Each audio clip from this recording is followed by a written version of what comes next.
Hello all my dear students, how are you to all? I hope you all are will be fine. Right? આજે આપણે છે standard 6 semester number 2 standard subject English. આપણા આજના grammar topic નું નામ છે the simple future tense. We already learned it. બરાબર, આપણે ઓલરેડી એને શીખી ગયા છીએ અને ગુજરાતીમાં સાદો ભવિષ્યકાળ કહેવામાં આવે છે. તો પણ અહીં તમને એકવાર એની ડેફિનેશન અને આપણે આજે એના ડેફિનેશન તો આપણે ઓલરેડી શીખી તો ગયા છે. તો આજે આપણે શું કરીશું તો કે એના હકાર વાક્ય, નકાર વાક્ય, સાદા પ્રશ્નાર્થ વાક્ય અને WH ના વાક્ય જોઈશું અને વાક્ય રચના સાથે જોઈશું. બરાબર, તો આપણે સૌપ્રથમ એની ડેફિનેશન જોઈ લઈએ.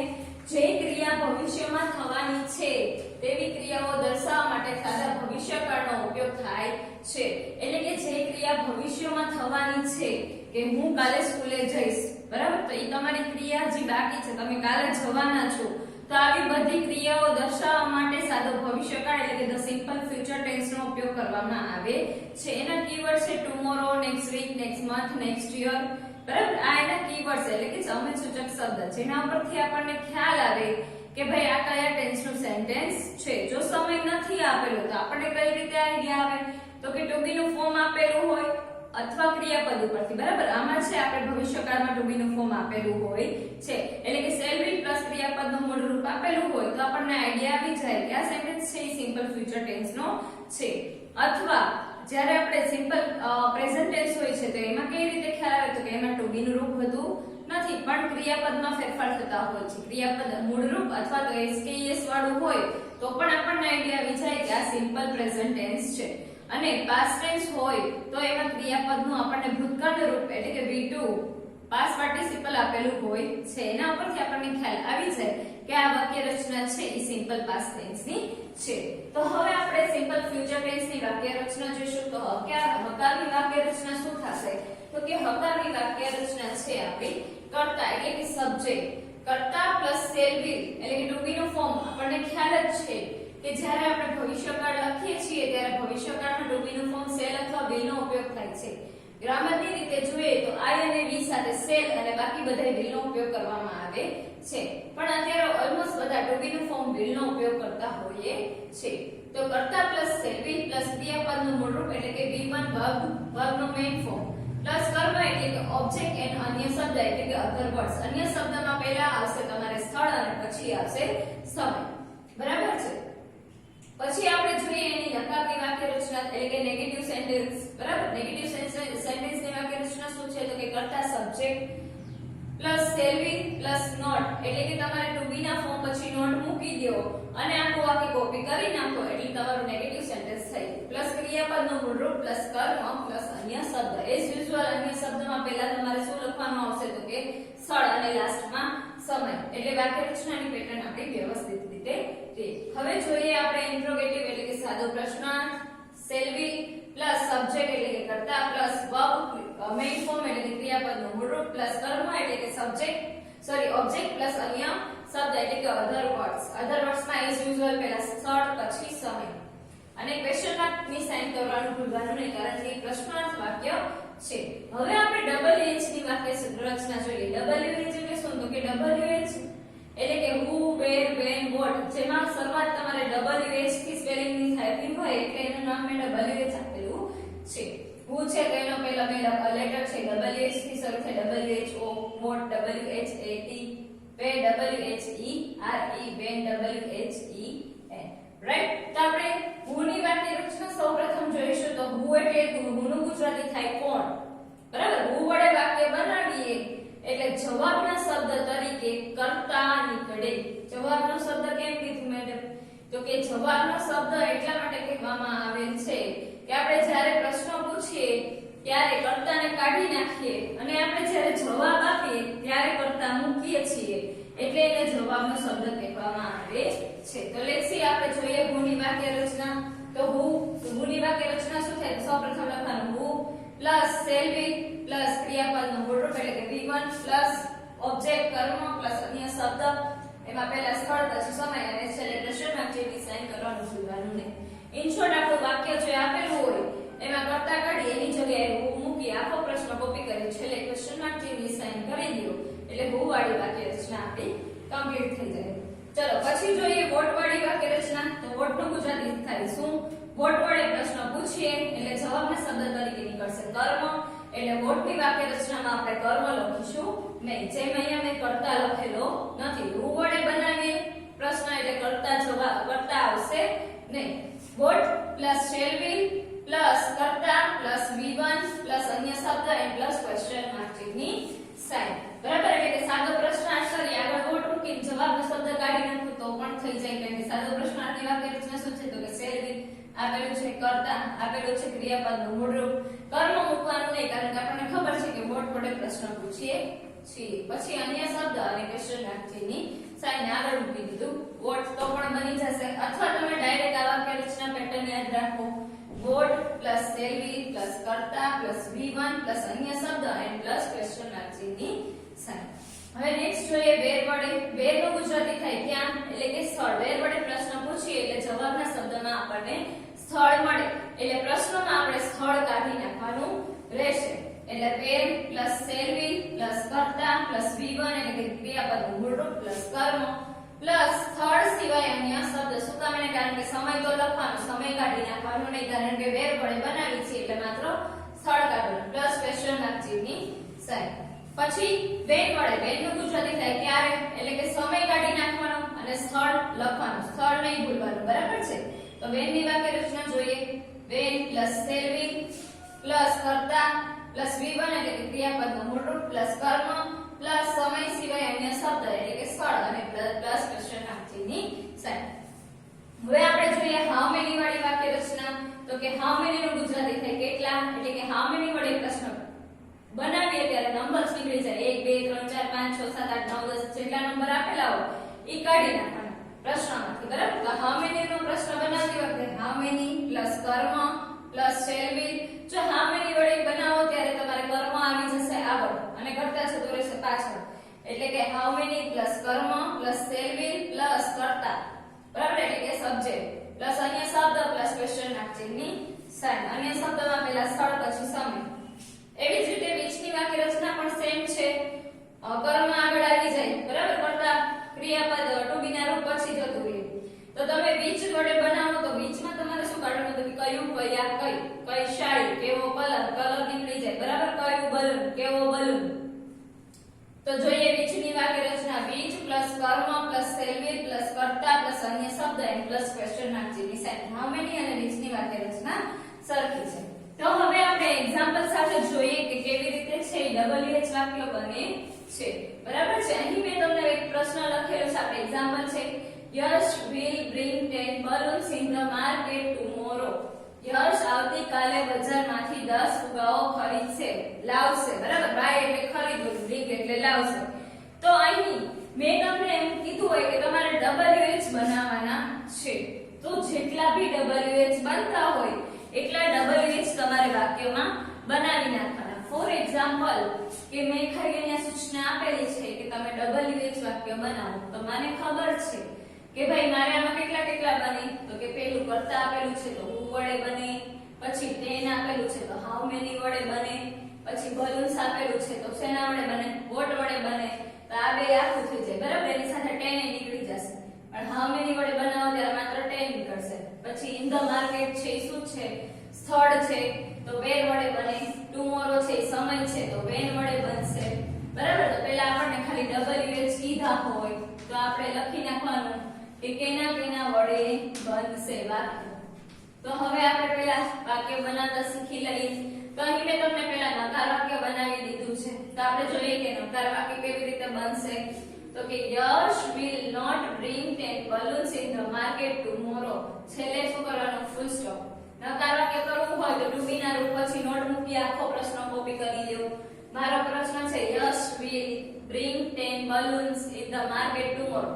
આ પ્રશ્નને મને નેગેટિવ સેન્ટેન્સ કરવાનું કીધું છે, એટલે કે નકાર વાક્ય કરવાનું કીધું છે. એટલે મેં શું કર્યું? તો કે આખો પ્રશ્ન કોપી કર્યો, ટુ બી ના ફોર્મ પછી નોટ મૂકી દો એટલે નકાર વાક્ય બની જાય. આપણી વાક્ય રચના આપણે અહીંયા જોઈએ નકારની. પેલો આવશે કર્તા, તો મેં લખ્યું છે અહીંયા કર્તા યશ. પછી ટુ બી નું ફોર્મ સેલ અથવા will જે આવતું હોય. બરાબર? યશ છે એટલે will, યશ will. પછી શું આવે? તો કે નોટ આવે એટલે મેં મૂક્યું અહીં નોટ. પછી ક્રિયાપદનું કેવું રૂપ? મોડું રૂપ એટલે bring. ક્રિયાપદનું મૂળરૂપ. પછી કર્મ, તો મારું કર્મ છે 10 balloons એટલે મેં લખ્યું 10 balloons. હવે છે સ્થળ અન્ય શબ્દ એટલે અન્ય શબ્દમાં પહેલા આવશે સ્થળ, તો મેં લખ્યું ઇન ધ માર્કેટ અને પછી સમય ટુમોરો. તો આપણી વાક્ય રચના પેટર્ન સાથે મેચ થઈ ગયું આપણું વાક્ય, બરાબર છે. તો આપણું વાક્ય કેવું થઈ ગયું? સાચું વાક્ય થઈ ગયું. એટલે યશ will not bring 10 balloons in the market tomorrow. તો ટુ બી ના રૂપ પછી નોટ મૂકી આખું મારો પ્રશ્ન હોય કોપી કરી દઉં એટલે નેગેટિવ સેન્ટેન્સ થઈ જાય. ચલો હવે આપણે પ્રશ્નાર્થ વાક્ય જોઈએ, એટલે કે સાદો પ્રશ્નાર્થ WH સિવાય. બરાબર, ઇન્ટ્રોગેટિવ પ્રશ્ન બનાવવાનું કીધું છે મને. તો કેવી રીતે બનાવવાનું? મારો પ્રશ્ન છે યશ will bring 10 balloons in the market tomorrow. મારે એને શું કરવાનું છે? તો કે ઇન્ટ્રોગેટિવ. તો મારી ઇન્ટ્રોગેટિવ ની વાક્ય રચના શું છે? તો કે શેલ વિલ એટલે કે ટુ બી નું રૂપ પ્લસ કર્તા પ્લસ ક્રિયાપદનું મૂળરૂપ પ્લસ કર્મ પ્લસ અન્ય શબ્દ અને ક્વેશ્ચન માર્ક ચિહ્નની sign.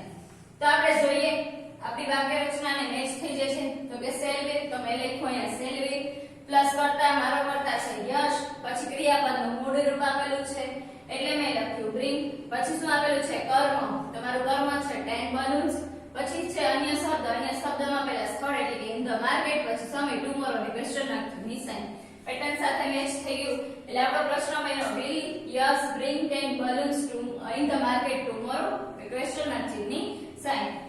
In short to be નું રૂપ આગળ લઈ આખો પ્રશ્ન પાછળ કોપી કરી છેલ્લે ક્વેશ્ચન માર્ક ની સાઇન કરી દો એટલે સિમ્પલ પ્રેઝન્ટ ફ્યુચર ટેન્સ માં તમારું ઇન્ટ્રોગેટિવ સેન્ટેન્સ બની ગયું. will આગળ લઈ બાકી બધું પાછળ જવા દે અને ક્વેશ્ચન માર્ક ની સાઇન અહીંયા will મૂકી બાકી બધું પાછળ જવા દે અને ક્વેશ્ચન માર્ક ની સાઇન. ચલો હવે આપણે કેવું WH કીધું છે તો સમાજ અંડરલાઈન થી કરતું જવાનું અને લાઈનમાં જ WH બનાવતા જવાનું.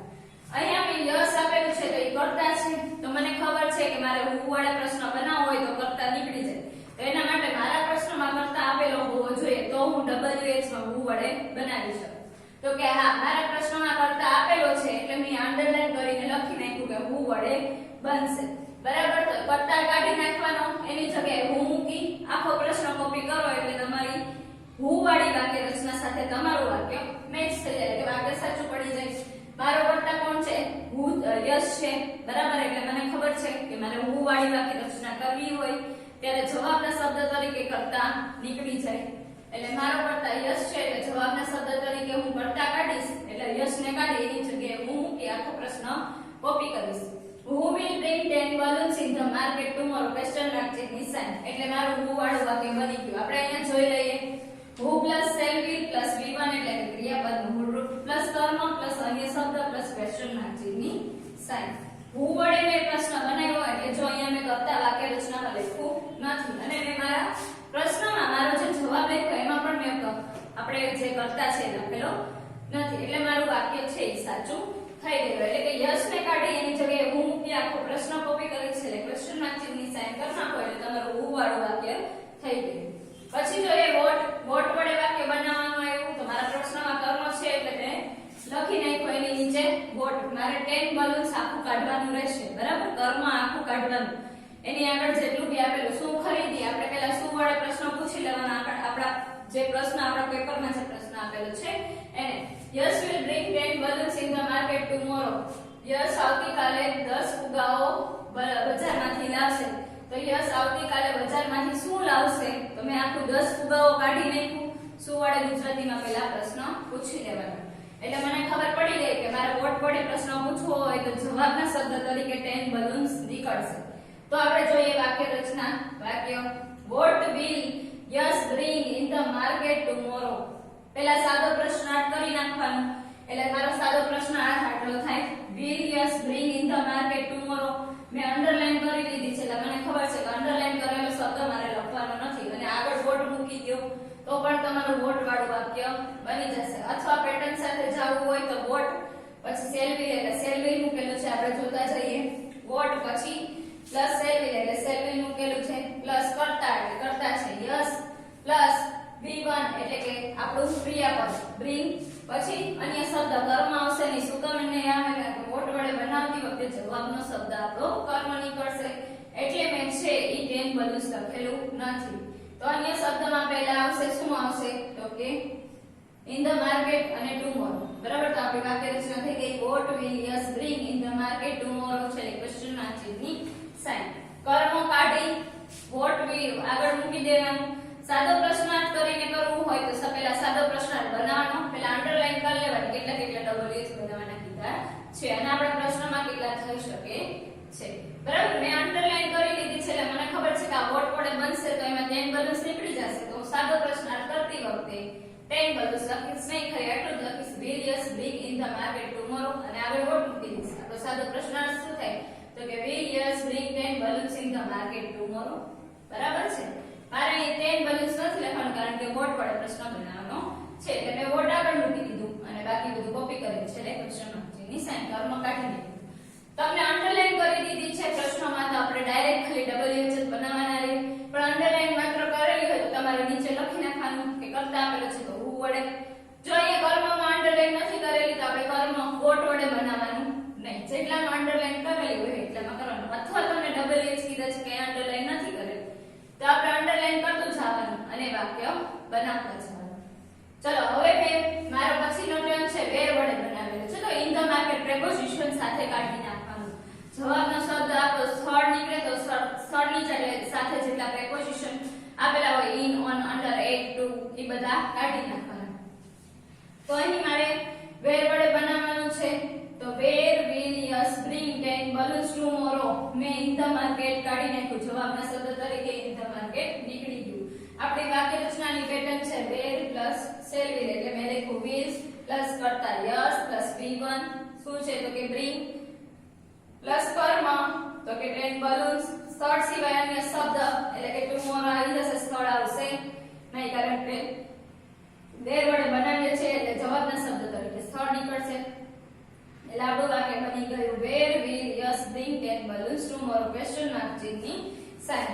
હવે આપણે જોઈએ વેન વડે વાક્ય બનાવવાનું છે તો વેન વડે બનાવતી વખતે જવાબના શબ્દ તરીકે શું નીકળશે તો કે સમય નીકળી જશે. મેં સમય નીચે અંડરલાઈન કરી દીધી છે, ટુમોરો એની આ નીચે લખી નાખ્યું છે કે વેન. બરાબર, વેન એટલે ક્યારે. તો when will Yash bring 10 balloons in the market. તો મેં સમય લખેલો નથી, ટુમોરો ની જગ્યાએ ડાયરેક્ટ મેં ક્વેશ્ચન માર્ક ની સાઇન કરી દીધી. ચલો આપણે જોઈ લઈએ કે વેન વડે બનાવતી વખતે પેટર્ન આપણી મેચ થઈ ગઈ તો કે હા વેન તો મેં પહેલા લખ્યું વેન પછી શેર વિલ તો કે વિલ પ્લસ કરતા યશ V1 બ્રિંગ કર્મ 10 balloons. સમય સિવાય અન્ય શબ્દ એટલે કે સ્થળ આપેલું છે એટલે મેં સ્થળ લખેલું છે balloons in the market. સ્થળ છે in the market, સમય લખેલો નથી. જો સ્થળ આપેલું હોય તો બનશે, નહીં આપેલું હોય તો નહીં બનશે. અને તમને સ્થળ નથી આપેલું, સમય આપેલું છે તો સમય બનાવો ત્યારે તો સ્થળ લખવાનું આવતું તો છે નહીં. બરાબર, અને સમય પણ લખવાનો આવતો નથી કારણ કે વેન વડે બનાવીએ ત્યારે. ચલો હવે 10 આપેલું છે એટલે આપણને ખબર છે કે હાઉ મેની વડે બનશે તો કે how many balloons will yes bring in the market tomorrow. How many વડે બનાવતી વખતે માત્ર ખાલી નંબર્સ નીકળશે એટલે મેં 10 કાઢી નાખ્યું છે. તો કે how many balloons will yes bring in the market tomorrow. બરાબર, હાઉ મેની પછી શું આવશે તો કે કર્મ. આપણી વાક્ય રચના છે અહીંયા હાઉ મેની પ્લસ કર્મ એટલે મેં લખ્યું છે હાઉ મેની balloons પછી ટુ બી નું ફોર્મ will પછી કરતા યસ બ્રિંગ ક્રિયાપદનું મૂળ રૂપ પ્લસ અન્ય શબ્દ ઇન ધ માર્કેટ અને સમય ટુમોરો ક્વેશ્ચન માર્ક ની સાઇન. બરાબર છે. હવે તમને અહીં પર્ટીક્યુલર આપેલું હોય કે હું વડે બનાવો તો માત્ર હું વડે બનાવો, વોટ વડે બનાવો તો વોટ વડે બનાવો. તો ચલો આપણે એના એક્ઝામ્પલ અમુક જોઈ લઈએ. પેલું છે Mona will have tea at 5 o'clock. મને આપેલું છે હું વડે તો મને ખબર છે કે મારે હું વડે બનાવતી વખતે કરતા કાઢી નાખવાનો. તો મારો કરતા કોણ છે, પેલું નામ મોના, તો મેં મોના કાઢી એની જગ્યાએ હું મૂકી આખો પ્રશ્ન કોપી કરી છે એટલે ક્વેશ્ચન માર્ક ચિહ્ન સાઇન કરી દીધી એટલે મારું હું વાળું વાક્ય બની ગયું. Who will have tea at 5 o'clock? મોનાની જગ્યાએ હું બાકી બધું કોપી કરી છેલ્લે પ્રશ્નાર્થ ચિહ્નની સાઇન. બરાબર છે. પછી બીજું વાક્ય છે Mitali will sing an English song. What વડે કીધું છે તો વોટ વડે મિતાલી શું ગાશે તો કે an English song. બરાબર, એટલે આપણે an English song આખું કાઢી નાખવાનું રહેશે. અંગ્રેજી ગીત ગાશે. બરાબર, તો what will Mitali sing what વડે બનાવ્યું એટલે શું નીકળી ગયું, કર્મ નીકળી ગયું. an English song આપણું કર્મ છે એટલે મેં કર્મ કાઢી નાખ્યું. તો વોટ વડે બનાવતી વખતે આપણે પહેલા સાદો પ્રશ્નાર્થ કરીએ ત્યારે કર્મ લખવાનું નહીં તો વિલ મિતાલી સિંગ આગળ વોટ મૂકી દો એટલે આખું વોટ વાળી વાક્ય રચના બની ગઈ. What will Mitali sing question mark ચિહ્નની સાઇન. બરાબર છે. પછી છે વેર વડે આપણને બનાવવાનું કીધું હોય તો આપણને ખબર છે કે આપણે સ્થળ કાઢી નાખવાનું. વોટ વડે બનાવતી વખતે ક્રિયાપદ નીકળતું હોય તો તે વાક્ય બનાવવાનું નહીં, ક્રિયાપદ વગર. ચલો વેર છે તો વેર વડે સમય સ્થળ નીકળી જાય, સોરી. તો સ્થળ છે આપણું અંડર અ ટ્રી, તો અંડર અ ટ્રી નીચે મેં અંડરલાઈન કરી નાખી એટલે મને ખબર પડી જાય કે આપણે અંડર અ ટ્રી કાઢવાનું છે જવાબના શબ્દ તરીકે. તો the farmer will sleep under a tree એટલે વેર વડે બનાય તો where will farmer sleep question mark ચિહ્નની સાઇન. બરાબર છે. વેર will farmer sleep, farmer ક્યાં સૂશે? તો કે જવાબનો શબ્દ છે under a tree, ઝાડની નીચે સૂશે. ચલો Jatin will go to Bhavnagar tomorrow. સમય આપેલું છે આપણે વેર વડે બનાવવાનું છે તો સમય કાઢી નાખવાનો, tomorrow નીકળી જશે. when will Jatin go to Bhavnagar? Jatin Bhavnagar ક્યારે જશે? બરાબર. સાદો પ્રશ્નાર્થ કરીને કરવું હોય તો will Jatin go to Bhavnagar, જવાબનો શબ્દ તો આપણે અંડરલાઈન કરી દીધી એટલે ઈ મૂકવાનું નહીં. સાદો પ્રશ્નાર્થ કરી વેન આગળ મૂકી દો અને છેલ્લે પ્રશ્નાર્થ જેવી સાઇન એટલે વેન વડે બની ગયું. હવે મળે છે જતીન વાળા વાક્યની સાદો પ્રશ્નાર્થ મેં તમને કીધું એ જ રીતે કે will Jatin go to Bhavnagar tomorrow. સાદો પ્રશ્નાર્થ માત્ર કરવાનું કીધું છે. તમારે will આગળ લઈ બાકી બધું વાક્ય કોપી કરવાનું અને છેલ્લે ક્વેશ્ચન માર્ક જેવી સાઇન કરવાની. તો will Jatin go to Bhavnagar tomorrow. Negative કીધું હોય એટલે કે નકાર વાક્ય તો Jatin will not go to Bhavnagar tomorrow. will પછી નોટ મૂકી દો એટલે તમારું વાક્ય નેગેટિવ થઈ ગયું. તો આ આપણે હકાર નકાર અને ડબલ એસ ના વાક્ય હતા જે આપણે આજે જોયા. તો હવે આપણે નેક્સ્ટ વિડિયો લેક્ચરમાં નેક્સ્ટ ટોપિક સાથે મળીશું. ત્યાં સુધી આવજો વિદ્યાર્થી મિત્રો, એન્ડ જય શ્રી કૃષ્ણ ટુ ઓલ.